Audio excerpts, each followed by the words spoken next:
नमस्कार, स्वागत है आपका अपने YouTube channel study with Shastri में। आज हम लोग पढ़ने वाले हैं अनुच्छेद 76 यानी कि 76। और ये 76 क्या कहता है, क्या उपबंधित है इसमें, इसको हम लोग समझेंगे। देखिए, इस अनुच्छेद 76 में एक पोस्ट है जो भारत का महान्यायवादी के नाम से जाना जाता है। तो अनुच्छेद 76 में कहा गया है कि भारत में एक महान्यायवादी होगा जिसका काम होगा कि भारत सरकार के मुकदमों को लड़ना।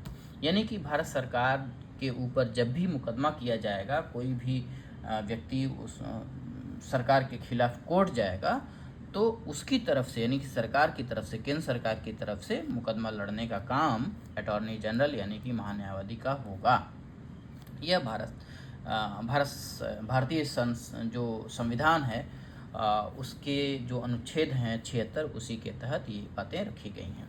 तो भारत सरकार का मुख्य कानूनी सलाहकार होता है। सीधे शब्दों में इसे कहा जा सकता है कि यह मुख्य वकील होता है। ठीक उसी प्रकार से जैसे आप अपने मुकदमों को लड़ने के लिए वकील करते हैं, ठीक उसी प्रकार से भारत सरकार भी अपने मुकदमों को लड़ने के लिए वकील करती है, जिससे हम लोग अटॉर्नी जनरल या महान्यायवादी के नाम से जानते हैं।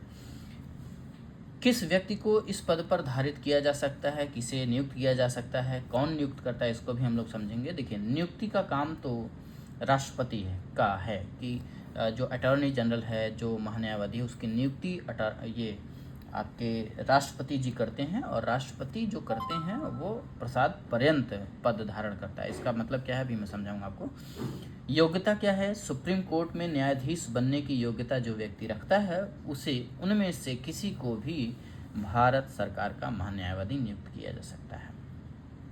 तो अमूमन यही होता है कि जो सरकार की चीज़ों को ठीक ढंग से मान लेता हो, उसकी बातों को मानता हो, तो ऐसे व्यक्ति को भारत सरकार का महान्यायवादी नियुक्त किया जा सकता है। ठीक है, इसके कर्तव्य क्या है? कर्तव्य वही है कि विधिक सलाहकार होता है और राष्ट्रपति को समय समय पर कानूनी जानकारी देता है।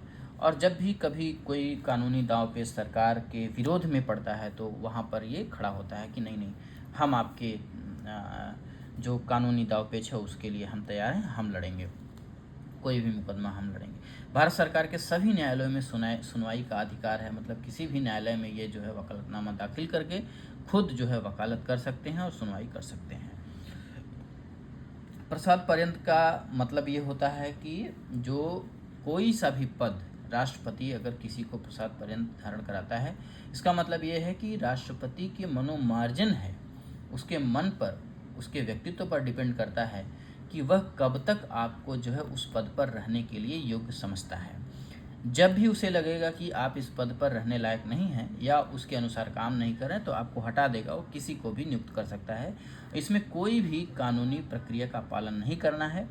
इसी को बोलते हैं प्रसाद पर्यंत पद धारण करना। और जो उसकी पारिश्रमिक होती है वह भी जो है राष्ट्रपति तय करता है कि आपको कितना देना है, कितना नहीं देना है। इसका कोई कानूनी प्रक्रिया नहीं है कि हाँ इसको आपको वेतन इतना मिलेगा, फिर इंक्रीमेंट मिलेगा, फिर डीए मिलेगा, फिर एचआरए, ऐसा कुछ नहीं है।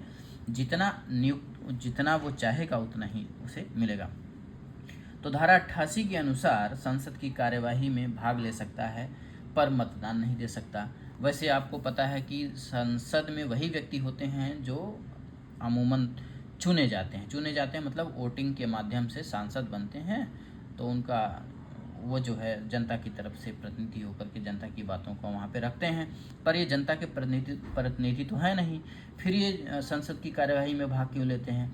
वो इसलिए लेते हैं कि केंद्र सरकार जो वहाँ पे सरकार है, जो जिसको अमूमन चुना जाता है, तो वह सरकार जब भी किसी कानूनी पेंच में फंसती है, जब कोई कानूनी दुविधा वहाँ पर होता है, तो वह यहाँ पे उनको सलाह देने का काम करता है। और जबकि कोई भी इसे मतदान करने का अधिकार नहीं है, लेकिन भाग ले सकता है।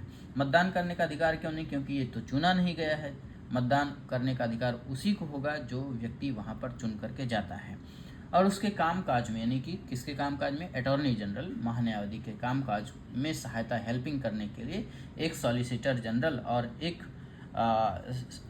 जो सपोर्टिव सॉलिसिटर जनरल होता है उसे भी उसको महान्यायवादी की हेल्प करने के लिए रखे जाते हैं, होते हैं। ठीक है, तो बस आज के लिए इतना ही। तब तक के लिए नमस्कार, जय हिंद। फिर मिलेंगे दूसरे वीडियो में।